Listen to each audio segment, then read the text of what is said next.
40 अरब रुपए के हमने वज़ाइफ दिए बिलासूद पंजाब के बच्चों और बच्चियों को, जो आज जिनके वालिद इस दुनिया से चले गए, जिनकी वालदा दागे मुफारकत दे गई, जिनके सर पर कोई दस्ते शफ़क़त देने वाला नहीं था।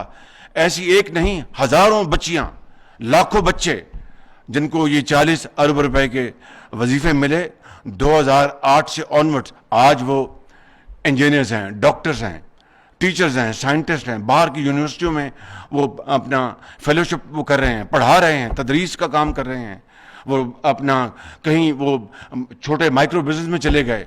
तो ये है वो इन्वेस्टमेंट जो किसी भी कौम के लिए एक जुज़्वे ला यनफक है।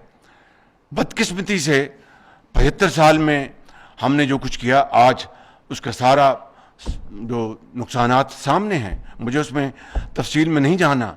ये 75 साल में इस हमाम में सब नंगे हैं। मेरी हुकूमत, हमारी हुकूमतें और मार्शलाई हुकूमतें और तमाम हुकूमतें शामिल हैं।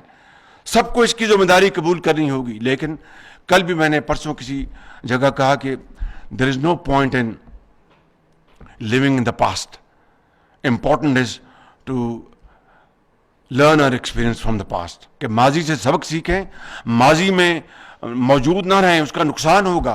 आगे बढ़ें सबक सीख के, और अगर उस पर अगर हम अमल पैरा हो जाएं तो मैं बिला खौफ तरदीद कह सकता हूं कि ये कौम, ये बड़ी जरी कौम है पाकिस्तानी कौम। इसमें बड़ी हिम्मत, बड़ी रेजिलियंस है, और इंशाअल्लाह इन तमाम ज़िंदगी के अंधे थपेड़ों का मुकाबला करते हुए, मुश्किलात का मुकाबला करते हुए हम इंशाअल्लाह इन मुश्किलात से निकलेंगे।